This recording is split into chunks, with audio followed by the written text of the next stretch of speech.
Magandang araw po sa inyong lahat and welcome back sa ating pong devotion at sa ating pong series. Have a gratitude heart sa lahat ng sirkumstansya ng ating pong buhay. At sa oras po na ito, may tanong po ako sa inyo. Anong reaction mo habang naghihintay?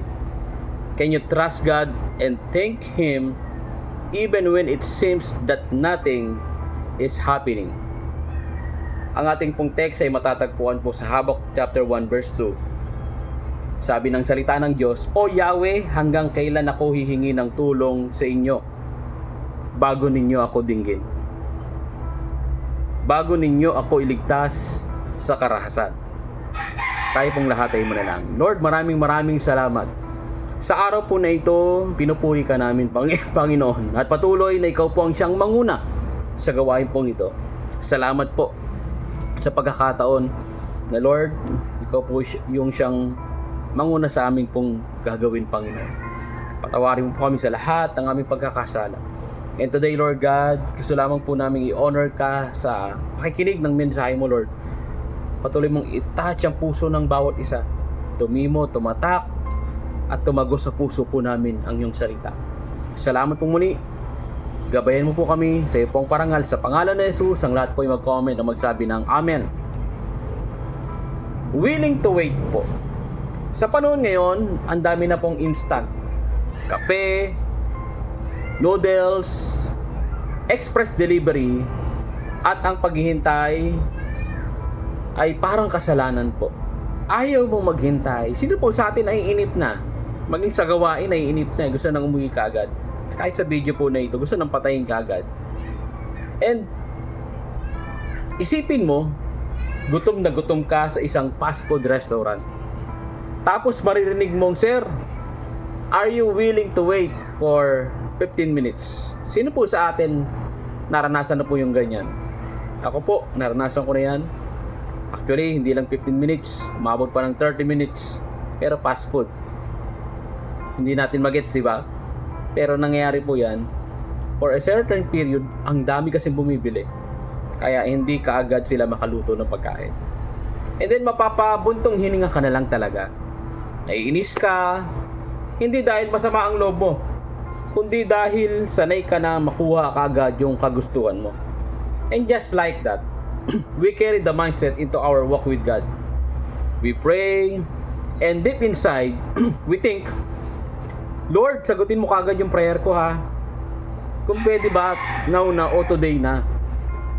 Ganyan din po ang pinagdadaanan ni Habakuk.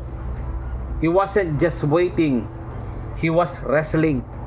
Sabi nga po natin, wrestling. Na hindi lang siya naghihintay, kundi siya po ay nakikipag-wrestle sa Panginoon. Nangungulit na sa Panginoon. At sinasabi niya, Lord, hanggang kailan? Panginoon, kailan mo kami tutulungan? No, parang sa buhay po natin, Lord, kailan mo ako pagagalingin? Kailan mo kami pagpapalain? Kailan mo babaguhin yung buhay ko? Kailan mo ibibigay yung favor sa pamilya ko? Kailan mo kami bibigyan ng anak? Kailan mo ako bibigyan ng boyfriend o girlfriend o ng asawa? Lord, kailan mo ako bibigyan ng trabaho? Lord, kailan mo ako bibigyan ng negosyo, pangkapital? Lord, kailan mo, Panginoong Diyos, ibibigay lahat ng mga gusto ko? And we are so desperate. And maging si Habakuk, he is desperate also for justice. And in our nation, gusto natin magkaroon ng agad-agarang hustisya sa mga gumawa o nagnakaw ng kabanang yaman ng bansa, sa mga ghost projects na yan. Hanggang ngayon, wala pa rin pong resultang maganda. And Habakuk wanted God to act, and he wanted it done now. Pero hindi lang delayed ang sagot ni Lord. It was also unexpected. Sabihin nga po natin, unexpected. Hindi mo inaasahan minsan yung sagot ng Panginoon. Instead of comfort, God told him something confusing. He would use a nation more wicked than Israel to bring justice. Paano nangyari yun, Lord? Minsan nagtatanong tayo, Lord, itong wicked na bansa, tas sasakupin kami. Parang hindi naman makatarungan yun. And sabi nga, God's plan didn't make sense to him. Hindi niya maintindihan. At sa buhay po natin, minsan hindi natin maintindihan yung tugon ng Panginoon. Bakit ang tagal-tagal? Bakit nagno-no ang Lord? And sometimes, nagtatampo tayo sa Panginoon. Sometimes, naiinis na tayo at nagagalit tayo sa Diyos. At minsan, o madalas sinasabi natin, Lord, totoo ka ba? Lord, buhay ka ba? Lord, may pakialam ka ba sa akin? Lord, mahal mo ba talaga ako? Pero to sabi ng Panginoon, my delay is not a denial. My no is not a rejection. It is a redirection and protection. Inyo, sa buhay mo, poprotektahan kita kung bakit ako minsan nagwa-wait o nagnono. Hello? Naalala ko lamang po, may isang kwento bago natin pagpatuloy. Meron pong isang pastor, pupunta po siya ng probinsya at paglalakbay. And sabi sa kanya, huwag ka sumakay dyan. Sumakay ka sa ibang bus. And then nakinig po siya, no? And then nung habang naglalakbay po siya nasa bus, nakita niya isang bus na dapat nasasakyan niya, na aksidente. Buti na lang nakinig siya sa Panginoon. Buti na lang naghintay po siya. And even sa prayer po natin, minsan dinedelay ng Lord for our protection. And minsan nagmamadali po tayo. At gusto natin kaagad makuha. Ayun, madalas napapahamak po tayo. Hello? Andiyan pa kayo? And then, but in those confusing times, some things change. Habakkuk's desperate cry turned into deep trust. No? Yung desperate, naging deep trust. Sabi nga po natin, deep trust. Malalim na tiwala sa Panginoon. His complaint transformed into worship. No, yung mga complaint natin, sumamba na lang tayo sa Panginoon, magpasalamat na lang tayo sa Panginoong Diyos. And sabi niya, what started with how long? So, nagsimula po siya sa how long, Lord, hanggang kailan? Di ba? Hanggang kailan magtitiis ang paghihirap ko? At ay kumakanta na ho kayo. No? And then ended with though the fig trees does not bud.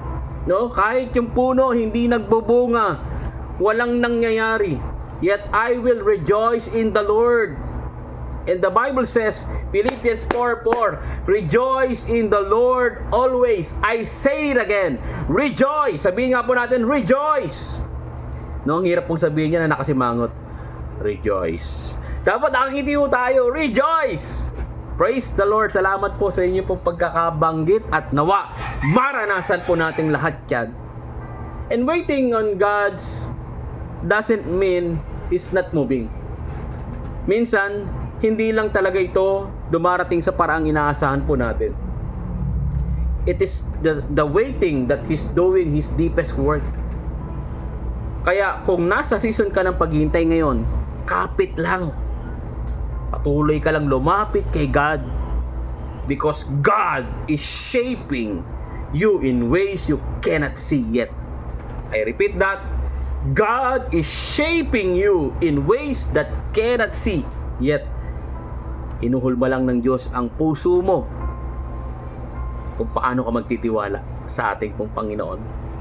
Amen? Matagal ka na ba naghihintay sa pangako ng Diyos? Sa tugon ng Panginoon sa panalangin mo? For how many months? For how many years or decades? And it's about time. In God's perfect timing, God will give it to you. Just trust His purpose and plans in the process, and the promises of God patuloy niyang ibibigay at papaparanas po sa atin. Basta gratitude must be a continuous attitude. Magpasalamat ka lang sa Panginoon. Kahit sa waiting season, kahit sa denying season sa buhay po natin, nag-no ang Panginoon, patuloy ka magpasalamat sa Diyos. Amen? And ito po yung ating pong application. Trusting God in the process is a process.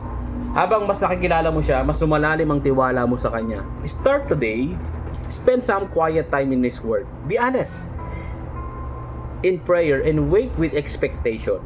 Not just for the outcome, but for God's presence in the process. Yan po ang ating aplikasyon. Magbulay-bulay tayo, manalangin tayo sa Panginoon. Lord, I know may tugon ka sa lahat ng panalangin ko. Maybe yes, maybe wait, and maybe no. At patuloy kong pagtitiwalaan yung magandang plano mo sa buhay ko, sa pamilya ko, sa karir ko, sa pag-aaral ko, sa negosyo ko, and even sa ministeryo na meron ako, Panginoon. Purihin ka. Blessed be the name of the Lord. Pwede ba tayong manalangin? Sabihin po natin, taas po natin ating mga kamay. Sabihin po natin, Father God in heaven, help me trust not only in your timing, but in your wisdom also. Salamat po, Panginoon, sa mensahe na aking napakinggan. Patuloy ako maghihintay at magtitiwala. Sumagot ka man ng wait or no, I love you pa rin po, Lord.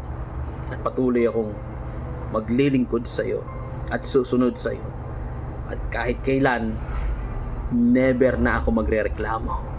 Sa pangalan ni Jesus, ang lahat po yung magsabi ng Amen and Amen. Praise God. Lord, maraming salamat. Marahil yung mga nakikinig po sa amin, ang dami po nilang waiting season. I pray, bigyan mo sila ng mahabang pasensya at patuloy silang magpasalamat, magtiwala sa iyo na may gagawin ka sa buhay nila, sa pamilya nila, sa lahat ng aspeto ng kanilang buhay. So I declare right now, kung naghihintay ang bawat isa ng kagalingan, heal them in Jesus' name. Ng provision, bless them. Ng restoration sa relationship, Lord, magkasundo at magpatawaran na po ang bawat mahal sa buhay po namin, magkakaibigan, magkakilala.